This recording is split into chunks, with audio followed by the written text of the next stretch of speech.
আমি বুঝতে পারলাম যে আমি একটি কালো ব্যবসার শিকার হতে যাচ্ছি। কান্নাকাটি করলেও মহিলার মন গলেনি। আমার অবস্থা খারাপ হতে লাগল। মহিলা বললেন, তুমি এখানে এসেছ কারণ তোমার মতো সুন্দরী মেয়েরা আমাদের জন্য উপকারী। আমি কাঁদতে কাঁদতে তার পা ধরলাম। তখন সে বলল, আমার মতো অনেক ধনী বাবার মেয়ে এখানে আছে। আমাকে রুমে বন্দি করে রাখা হলো। প্রতিদিন নতুন জামাকাপড় পরিয়ে কাজে নিয়ে যাওয়া হলো। আমি তানিশা, ছোট একটি শহরের সাধারণ মেয়ে। আমার পরিবারে একমাত্র মা ছিলেন, যিনি আমাকে অনেক ভালোবাসতেন। কিন্তু বাবা আমাকে খুব একটা আদর করতেন না। জীবনে অনেক দুঃখ কষ্ট সহ্য করতে হয়েছে মায়ের বিয়ের আগে। বাবা ছিলেন নম্র স্কুল শিক্ষক, যেখানে তার বেতন খুব কম ছিল। সরকারি স্কুলে পড়ালেও তিনি পদোন্নতি পাননি এবং পরিবারের খরচ মেটাতে পারতেন না। আমরা ছোট একটি বাড়িতে থাকতাম, যেখানে আমি নানা সমস্যায় পড়তাম। আমার মা, বাবা, চাচা খালা ছাড়াও দাদা দাদিও আমাদের সঙ্গে থাকতেন। আমার দাদা দাদি আমাকে পছন্দ করতেন না, তাই আমি প্রায় কটূক্তি শুনতাম।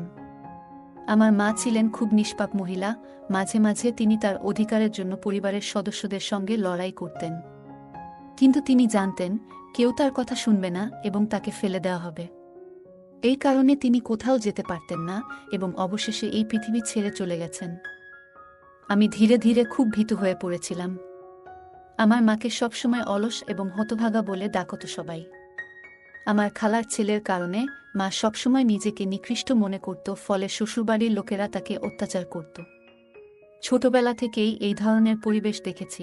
বাবা শিক্ষিত হলেও মায়ের প্রতি অশিক্ষিতের মতো আচরণ করতেন। বিয়ের পর তিনি একটি বড় স্কুলে চাকরি পান এবং ভালো বেতন পেতেন। তবে বাবার আচরণ কখনো কঠোর, কখনো কোমল হতো।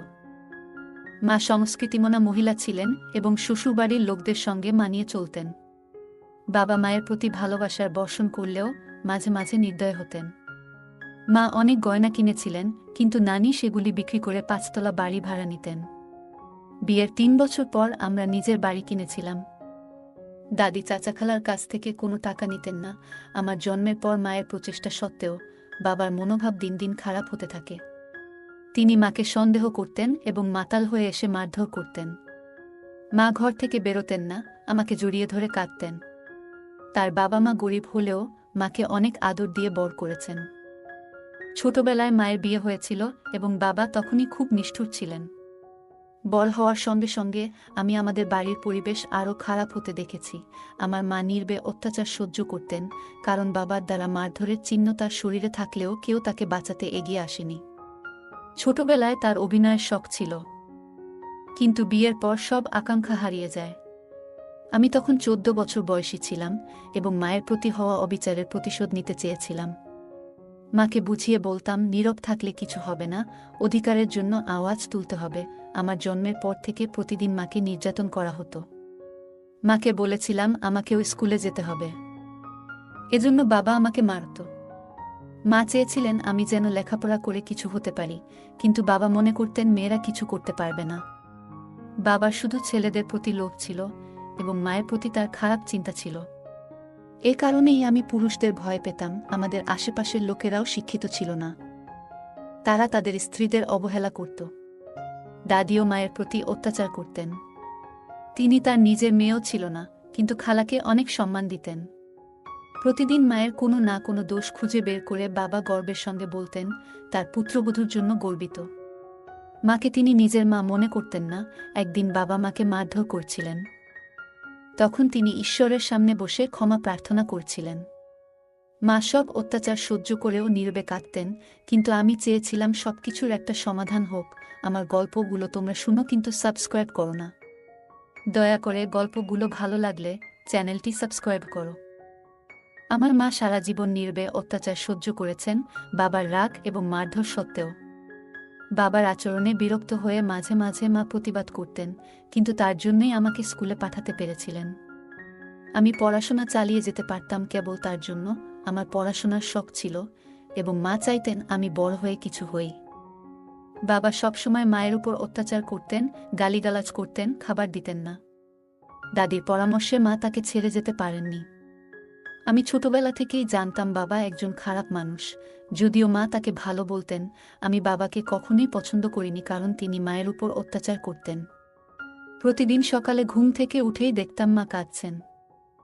মা পরিবারের সবকিছু সহ্য করতেন এবং কাজ করতেন। তিনি সাহস হারাতেন না, ঈশ্বরের কাছে প্রার্থনা করতেন। বাবা তার কর্তব্য সম্পর্কে অবগত ছিলেন না, কিন্তু মা সবসময় তাকে বোঝাতেন। আমি মায়ের একমাত্র সন্তান ছিলাম, বাবা আমাকে শত্রু মনে করতেন। মা আমাকে বলতেন, মৃত্যুর আশা নেই, কবে তোমাকে ছেড়ে চলে যাব কে জানে। তিনি কেবল আমার জন্য বেঁচেছিলেন। বাড়িতে কেবল মা আমাকে আদর করতেন, বাকিরা ঘৃণা করতেন। আমার বাবাও কখনো আদর করে কথা বলতেন না। আমি দেখতে মায়ের মতো ছিলাম, কিন্তু তার সমস্যাগুলি আমাকে ব্যথিত করত।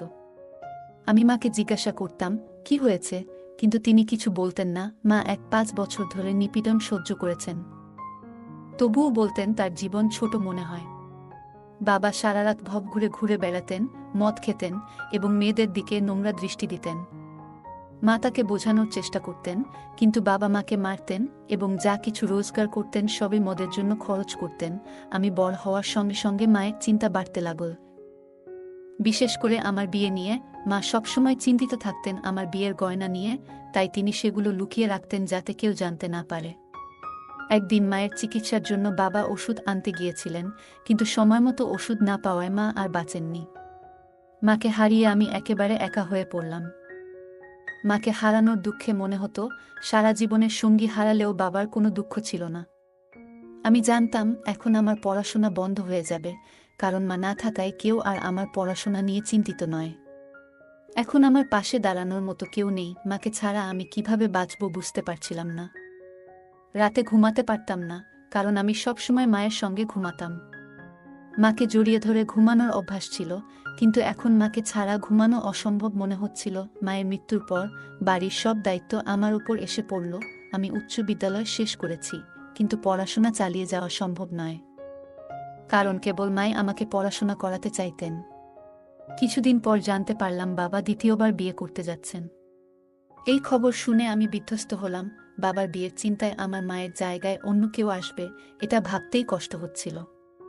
আমি ভাবতাম, এমন নিষ্ঠুর মানুষকে কিভাবে কেউ তার মেয়ে বিয়ে করতে দেয়। কিন্তু কিছুদিন পর বাবা আমার সমবয়সী এক মেয়েকে বিয়ে করে বাড়িতে আনলেন।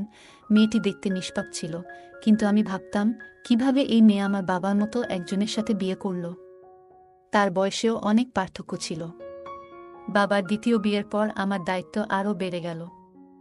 বাড়ির সব কাজ করতে হতো, আর বাবার নতুন স্ত্রীকে দাসীর মতো ব্যবহার করতেন। মায়ের চলে যাওয়ার পরও বাড়ির জন্য মা যা করেছিলেন তা কেউই মনে রাখেনি। আমার মা শুধু আমার জন্য সবকিছু সহ্য করেছিলেন। বাবা যখন নতুন স্ত্রীকে নিয়ে এলেন, তখন থেকেই আমার জীবন আরও দুর্বিষহ হয়ে উঠল। সৎ মা সবসময় আমাকে বকাঝকা করতেন আর বলতেন আমি তার মতো না। তিনি খুব চালাক ছিলেন, বাড়িটা নিজের নামে লিখে নেওয়ার জন্য বাবাকে চাপ দিতেন। বাবা আমার দিকে কোনো খেয়াল রাখতেন না, আমি যেন তার জীবনে অবাঞ্ছিত হয়ে পড়েছিলাম। সৎমা আমাকে কাজ করতে বাধ্য করতেন এবং মাঝে মাঝে ক্ষুধার্ত রেখে ঘুমাতে দিতেন। আমি তার সাথে লড়াই করতে পারতাম, কিন্তু মায়ের মতো চুপচাপ সব সহ্য করতাম। মনে মনে সবকিছু মেনে নিলেও মায়ের স্মৃতি আমাকে খুব কষ্ট দিত। মায়ের মৃত্যু আমাকে একেবারে একা করে দিয়েছিল। আমি খুব ভালো নম্বর পেয়ে হাই স্কুল পাশ করেছিলাম, কিন্তু কেউ আনন্দ ভাগাভাগি করতে আসেনি। নিজের আনন্দের জন্য আমি মোবাইল কিনেছিলাম। সারা রাত সোশ্যাল মিডিয়া দেখতাম। অন্যদের সুন্দর জীবন দেখে মনে হতো আমার জীবন কত খারাপ। আমি স্বপ্ন দেখতাম যে একদিন আমি রিল ভিডিও বানিয়ে বিখ্যাত হব এবং এই ঘর ছেড়ে চলে যাব। সারাদিন ঘরের কাজের পর রাতে মোবাইলের সময় কাটাতাম। সবার ছবি দেখে নিজের মনের মধ্যে ইচ্ছা জাগত, আমিও এদের মতো হতে চাই। আমি মেকআপ করতাম, ছবি তুলতাম এবং সোশ্যাল মিডিয়ায় পোস্ট করতাম। অনেক লাইক এবং কমেন্ট পেতাম। বড় গাড়িতে চলার স্বপ্ন দেখতাম। একদিন সাহস করে নিজের একটি রিল ভিডিও বানিয়ে আপলোড করলাম। কাজ শেষ হলে রুম বন্ধ করে মোবাইল বের করে ভিডিও করতাম। ভিডিওগুলো জনপ্রিয় হতে শুরু করল। কিন্তু এইসব স্বপ্নের মাঝেও সৎ মা আমাকে জাগিয়ে দিতেন এবং কাজের জন্য তাগাদা দিতেন। আমি এই ছোট ঘর থেকে বেরিয়ে নিজের জন্য একটা ভালো জীবনের স্বপ্ন দেখতাম। সৎ মা আমাকে নিয়ে ঠাট্টা করতেন, কিন্তু আমি তাকে উপেক্ষা করে নিজের স্বপ্নের জগতে বাঁচতে চেষ্টা করতাম। দিনরাত সোশ্যাল মিডিয়ায় ছবি আর ভিডিও আপলোড করতাম। যদিও বাস্তবে সবকিছু কঠিন ছিল, আমার মনের ভেতর এক নতুন জীবনের ইচ্ছা সবসময় জ্বলজ্বল করত। আমি ভিডিওগুলোর ভিউ গুনতাম এবং ভিউ বাড়তে দেখে আনন্দিত হতাম। এখনও আমি সোশ্যাল সাইটে বিখ্যাত হইনি এবং বাবা আমাকে নিয়ে কোনো দিন চিন্তা করেননি। তার সৎ স্ত্রী আর মদের নেশার জন্য তার সময় ছিল না। একদিন আমি ভুল করে রুমের দরজা বন্ধ করতে ভুলে যাই। তখন সৎ মা আমাকে দেখে বাবাকে সব বলে দিলেন। সৎ মা বললেন আমি খুব চালাক এবং আমার বাবাকে চাপ দিলেন আমার বিয়ে দিয়ে দেওয়ার জন্য। বাবা আমার মোবাইলটা নিয়ে নিলেন এবং রাগ করে মাটিতে ফেলে দিলেন। তিনি আমাকে মারধর করতে লাগলেন। বললেন আমি এই বাড়িতে আর থাকতে পারবো না। যদি প্রতিবেশীরা জানে তাহলে তিনি কি বলবেন। আমি বাবার কাছে ক্ষমা চাইলাম, কিন্তু তিনি আমাকে বাড়ি থেকে বের করে দিলেন। সৎ মা হেসে বললেন আজ তুমি হাসছ, কাল আমারও এমন হবে। আমি খালি হাতে বাড়ি থেকে বের হলাম। কোথায় যাব জানতাম না। আমি মাত্র 10ম শ্রেণী পাশ করেছি। আমি খুব ভয় পেয়েছিলাম, সুন্দরী হওয়ায় কেউ সুযোগ নিতে চাইবে। রাতের অন্ধকারে আমি মুখে কালো কালি লাগিয়ে কোনায় বসে পড়লাম যাতে লোকেরা আমাকে পাগল ভাবে। হাঁটতে হাঁটতে এক মন্দিরে পৌঁছলাম। সেখানে বসে ভিক্ষা করতে লাগলাম। মাঝে মাঝে কেউ খাবার দিত, কিন্তু আমি এভাবে বাঁচতে চাইনি। পরিবার থাকা সত্ত্বেও আমি নিঃসঙ্গ ছিলাম। আমার বিবেক আমাকে ভিক্ষা করতে দেয়নি। আমি উপার্জন করে খেতে চাইতাম। সবকিছু ভেবে চুপচাপ থাকতাম, আশা করতাম খোদা আমার প্রার্থনা শুনবেন। আমি রাস্তায় বসে ভিক্ষা করছিলাম। অনেক মহিলা আমার দিকে তাকিয়ে থাকত। তাদের অনেকেই জিজ্ঞাসা করত তোমার মা কোথায়? তোমার বাবা কি করে? কেন ভিক্ষা করো? তুমি একটি যুবতী মেয়ে, কাজ করতে পারো না? এসব প্রশ্ন শুনে আমি বিরক্ত হতাম। তবে বলতাম আমার মায়ের চিকিৎসার জন্য টাকার দরকার, তাই ভিক্ষা করি। এই শুনে কিছু মহিলা আমাকে টাকা দিত। প্রতিদিন মুখে কালি লাগিয়ে বসতাম যাতে কেউ আমাকে চিনতে না পারে। কিন্তু একদিন একজন মহিলা আমার কাছে এসে জিজ্ঞাসা করল তুমি এখানে কেন বসে আছো? তোমার মতো সুন্দরী মেয়ে এখানে বসে কেন? আমি যেমন অন্য মহিলাদের বলেছিলাম তাকে একই কথা বললাম। কিন্তু তিনি বললেন মিথ্যা বলার দরকার নেই, সত্যি বলো, আমি তোমাকে সাহায্য করব। আমি তাকে আমার সব বললাম। তিনি বললেন ভয় পেও না, তুমি অনেক সাহসী। সেই মহিলার সাহায্যে আমি একটি ভালো হোটেলে খাবার পেলাম এবং নতুন জামাকাপড় কিনতে পারলাম। তিনি আমাকে তার সাথে অন্য শহরে নিয়ে যেতে চাইলেন। তার কথায় আমি প্রভাবিত হলাম এবং রাজি হলাম। আমার মনে খুব সন্দেহ ছিল, কিন্তু তিনি আমাকে আশ্বস্ত করলেন। আমি তার সাথে ট্রেনে চড়লাম এবং নতুন শহরে পৌঁছালাম।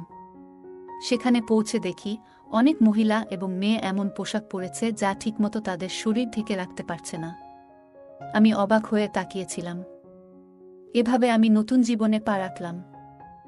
আমি তাকে দেখে স্তম্ভিত হয়ে গেলাম। তার মুখের অর্ধেকটা পুড়ে গেছে।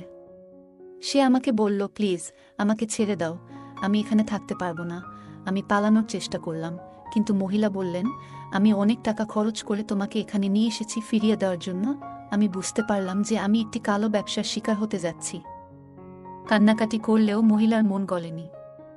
আমার অবস্থা খারাপ হতে লাগল। মনে হচ্ছিল কখন শান্তি পাবো। মহিলা বললেন তুমি এখানে এসেছো কারণ তোমার মতো সুন্দরী মেয়েরা আমাদের জন্য উপকারী। আমি কাঁদতে কাঁদতে তার পা ধরলাম। তখন সে বলল আমার মতো অনেক ধনী বাবার মেয়ে এখানে আছে যারা ভুল করে এখানে এসেছে। আমার মুখ এসিডে পুড়ে গেছে। আমার প্রেমিক আমাকে এখানে ফেলে গেছে। এখন আমাদের বেঁচে থাকতে হবে। আমি বুঝতে পারলাম তার কথার গভীরতা। সে বলল পৃথিবী আমাদের শান্তিতে বাঁচতে দেয় না। আমাকে রুমে বন্দি করে রাখা হলো। প্রতিদিন নতুন জামাকাপড় পরিয়ে কাজে নিয়ে যাওয়া হলো। আমি বারবার পালানোর চেষ্টা করলেও লাভ হলো না। কিছুদিন পর আমি পরিচিত হয়ে উঠলাম। ধনী ব্যক্তিদের সাথে সম্পর্ক তৈরি হলো। 1-2 বছর পর তারা আমাকে মুক্তি দিল। আমি প্রচুর অর্থ উপার্জন করেছিলাম, কিন্তু এই স্বাধীনতা আমার জীবনে শান্তি নিয়ে এলো না। আমি জানতাম যে আমার কাছে এত টাকা আছে, কিন্তু কোথাও যেতে চেয়ে আমি শুধু আমার ঘরে ফিরে যেতে চাইছিলাম। আমার মায়ের গয়না আমার কাছে ছিল, আর ভাবছিলাম কিভাবে আমি এত মূল্যবান মেয়েটাকে এভাবে ঘর থেকে বের করে দিলাম। ক্রমশ আমি দামি পোশাক, সৌন্দর্য এই সব কিছু ঘৃণা করতে শুরু করেছিলাম। আমি কাঁদতাম এবং ঈশ্বরের কাছে ক্ষমা চাইতাম, কারণ আমি শব্দের ভিড়ে হারিয়ে গিয়েছিলাম। আজকের রাত সেই মহিলার শহরের শেষ রাত ছিল। চারিদিকে নববর্ষ উদযাপন হচ্ছিল, লোকজন আনন্দে মাতোয়ারা ছিল, কিন্তু আমি খুশি ছিলাম কারণ এই ভিড় থেকে বেরিয়ে আসতে পারব। আমি জানতাম না নতুন বছরের সঙ্গে পুরনো দুঃখের অবসান হবে কিনা। এত ঠান্ডায়ও লোকজন রাস্তায় আনন্দ করছিল, অথচ আমি এই ভিড় থেকে পালাতে চাচ্ছিলাম। 1-2 বছর কাটানোর পরেও আমি আর এখানে থাকতে পারছিলাম না। আমার মনে হচ্ছিল হৃদয়টি যেন বিপদে পড়েছে। আমি ক্লান্ত ছিলাম, ক্ষুধার্ত ছিলাম। আমি এখান থেকে পালাতে চাইছিলাম। প্রতিদিন যা ঘটছিল তা সহ্য করতে পারছিলাম না। ভেবেছিলাম টাকা থাকলে হয়তো সবাই আমার প্রশংসা করবে। সারা রাত শুয়ে থাকার পর মনে হলো কোনো হোটেলে গিয়ে ডিনার করা উচিত। কিন্তু সেখানেও ভীষণ আওয়াজ ছিল যা আমাকে বিরক্ত করছিল। হোটেলের রুমে গিয়ে দরজা বন্ধ করে ঘুমিয়ে পড়লাম এবং পরের দিন উঠে খুশি হলাম, কারণ আমি আমার পুরানো শহরে যাচ্ছিলাম। আমি এমন জায়গায় জন্মেছিলাম যেখানে আমার মায়ের অনেক স্মৃতি ছিল। এখানে আমার অনেক বন্ধু ছিল, কিন্তু সবাই চলে গেছে। আমি শুধু টাকা রোজগারের জন্য এখানে থাকতাম। এখন কাজ শেষ, মানুষও আমাকে ছেড়ে চলে গেছে। তাই আমি খুশি মনেই এখানে ছেড়ে যাচ্ছি। আমাদের যা ঘটেছে তা পাপ ছিল, কিন্তু আমরা জেনে শুনে করিনি। আমাদের আর নতুনভাবে জীবন শুরু করার সুযোগ আছে। শহরে এসে আবার জীবনের নতুন সূচনা করতে চেয়েছিলাম। ঘরে ঢুকেই দেখলাম সবকিছু আগের মতোই আছে। চোখের ধোঁকা। কিন্তু যখন জানলাম আসল অবস্থা, বুঝলাম বাড়িটা অনেক বদলে গেছে। আমার দাদা দাদি মারা গেছেন, চাচা খালারা ভাগ নিয়ে আলাদা হয়ে গেছেন। আমার বাবা চলে গেছেন, এখন আমি সৎ মায়ের সাথে বাস করছি। সেই রাতে বাবাকে কে উত্তেজিত করেছিল জানতে চেয়েছিলাম, যার ফলে আমার জীবন উলটপালট হয়ে গিয়েছিল। আমার সৎ মা আমাকে দেখে কাঁদতে শুরু করলেন। মনে হলো তিনি আমাকে চিনতে পেরেছেন। তিনি আমার থেকে সামান্য বড়, কিন্তু তার অবস্থা দেখে মনে হলো দীর্ঘদিনের কষ্টের মধ্যে আছেন।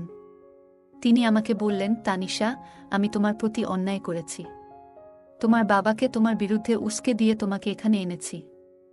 তিনি আরও বললেন যে তার 2টি মেয়ে হয়েছে, কিন্তু একজন কোথায় চলে গেছে, আর একজন পতিতালে নাচছে। এই কথা শুনে আমার পৃথিবী যেন উল্টে গেল। আমি আমার সৎ মাকে জড়িয়ে ধরলাম এবং বললাম, আমি তোমাকে মাফ করেছি। তিনি আমাকে বললেন, তুমি চলে যাওয়ার পর বাড়িটা ফাঁকা হয়ে গেছে। খালা, দাদি আর আমি অনেক ঝগড়া করতাম। কিছুদিন পর আমি গর্ভবতী হলাম। তখন দাদি আর বাবা আমার চিকিৎসা করিয়েছিল। আমি তোর মায়ের মতো তোর বাবাকে ছেড়ে দিতে রাজি ছিলাম না। তিনি আরও বললেন, তোমার বাবা আমাকে বাড়ি থেকে বের করে দিয়েছিলেন, আর আমি অসুস্থ হয়ে পড়েছিলাম। দাদিও অসুস্থ হয়ে মারা যান এবং তোমার চাচা চাচিরাও বাড়ি ছেড়ে চলে যান। আমি একদিন জানতে পারলাম আমার কিডনি খারাপ হয়ে গেছে। চিকিৎসার অনেক চেষ্টা করেছিলাম, কিন্তু কোনো লাভ হয়নি। আমি টাকার ব্যবস্থা করতে পারিনি এবং তোমার বাবা এখন বাড়িতে একা আছেন। আমি তাকে সান্ত্বনা দিয়েছিলাম আর বাড়ি ফিরে পরিবারের দুর্দশার কথা ভাবছিলাম। আমার মায়ের মৃত্যুর প্রতিশোধ নিতে চেয়েছিলাম, কিন্তু এখন শুধু প্রার্থনা করি যেন কারো সাথে ভুল না হয়।